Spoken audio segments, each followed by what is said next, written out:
Hi, this is Coach Carly with BTY. If you are struggling with shin splints, you want to focus on mobilizing both the muscles around the ankles and the hips, and you also want to focus on strengthening the muscles around the ankles and the hips, because this will help take some of the stress off of the injured area. So try out some of these exercises and see if these help. When you have shin splints, you often have tightness around the muscles of the calf, and so specifically this muscle right on the outside of the shin is probably pretty tight, but also all the way around the back of the calf is probably tight too, and then even along the inside edge here.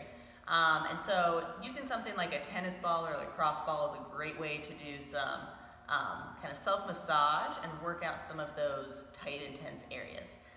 So I'm going to start with this muscle right here. This is the anterior tibialis. And this is going to be an important one to get working a little bit more effectively to get some of that stress away from the shin. So if you don't do any other exercises, I want you to focus on this one. So you're going to push this tennis ball into that muscle. You're going to press pretty hard here, and I want you to flex that toe up, then let it relax. Flex up, let it relax. And so you can kind of work up and down the shin there, flex, let it relax. You might find there's some areas that are tighter than others, but when you find that tight area, spend a little more time on it. You can even just kind of push into it and massage up and down, but we just want to get some of the quality of that tissue to improve here.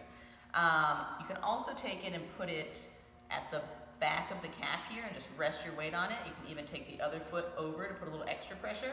Same idea. Flex, relax, and you want to work all the way towards the bottom of the calf, all the way towards the top of the calf. If you can get a massage, that would be even better than this, someone who can actually get their hands in there and do some more specific work, but if you don't have access to that right now and you have a tennis ball, this will be better than nothing. If you're having shin splints, one of the most important muscles you need to strengthen is this muscle along the outside of your shin bone. It's called the anterior tibialis. And it's important for helping you decelerate as that foot hits the ground. If that muscle isn't doing the job, then a lot of times the other parts around the shin end up taking a little more of that stress, and that's when you get a little bit of that pain, that shin splint feeling. So what this muscle does is it helps flex the foot back towards you. And so a good way to strengthen it is just doing little foot flexes like this. So pull that toe back, pause for about 2 seconds, and straighten out. You can do about 15 or 20 of these. The first couple are going to feel pretty easy, but as you get to the last few, you should feel this muscle fatiguing and working pretty hard. If you have something like a band, something to give it a little bit of resistance, this is even better. So it doesn't need to be too tight because you want to make sure you can still get through a full range of motion and make sure you're still working this muscle, but get elevated on a bench or a seat of some sort, point the toe, flex the toe, point the toe, flex the toe. Again, really hold at this end range and pull that foot back pretty hard. This exercise is great for both stretching the calf muscles and strengthening the calf muscles through that lengthened full range of motion. So what you'll do is put your foot up on a little bit of elevation. You can hold on for support, and you're gonna do a little calf raise from here. So I want you to push that foot down, push through the toes, push through the ball of the foot. You're gonna go up as high as you can. Then I want you to control it on the way down. Go as slow as you can, touch that foot to the ground, and come back up. So you want to go all the way down, all the way up, slow and controlled through this whole motion so you're not just using gravity or momentum. You really want to use those muscles. If you have shin splints, you probably have some tightness through the front, these front muscles around the shin here. And so we want to work on stretching those. And so eventually you want to get to the point that you can sit your hips all the way back to your heels. You're probably not there quite yet, so a good way to progress into this position is just gentle rocks. So go hands and knees, toes are going to be straight pointing behind you, and push back towards your heels, and then rock all the way back up.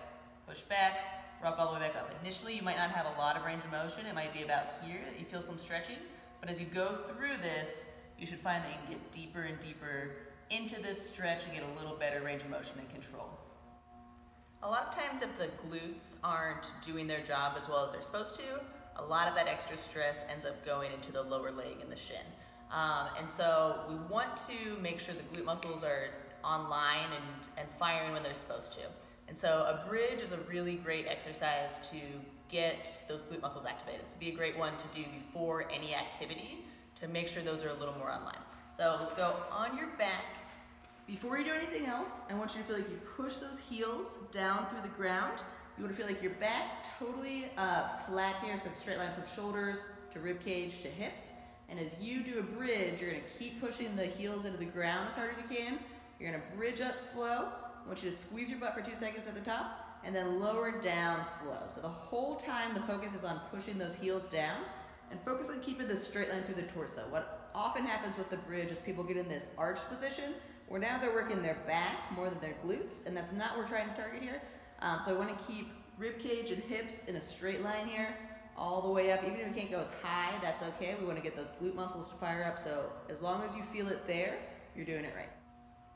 For this toe touch exercise, you want something that you can elevate your feet on just a little bit, maybe like a book, or this little balance beam here works pretty well. About ½ inch to an inch, nothing too crazy. And you want something you can squeeze between your knees. So I'm going to use a foam roller in this example. So what I want you to do is put your toes up on this beam. You're going to squeeze this between your knees and keep squeezing that as tight as you can the whole time. So what I'll have you do is take a deep breath in through your belly.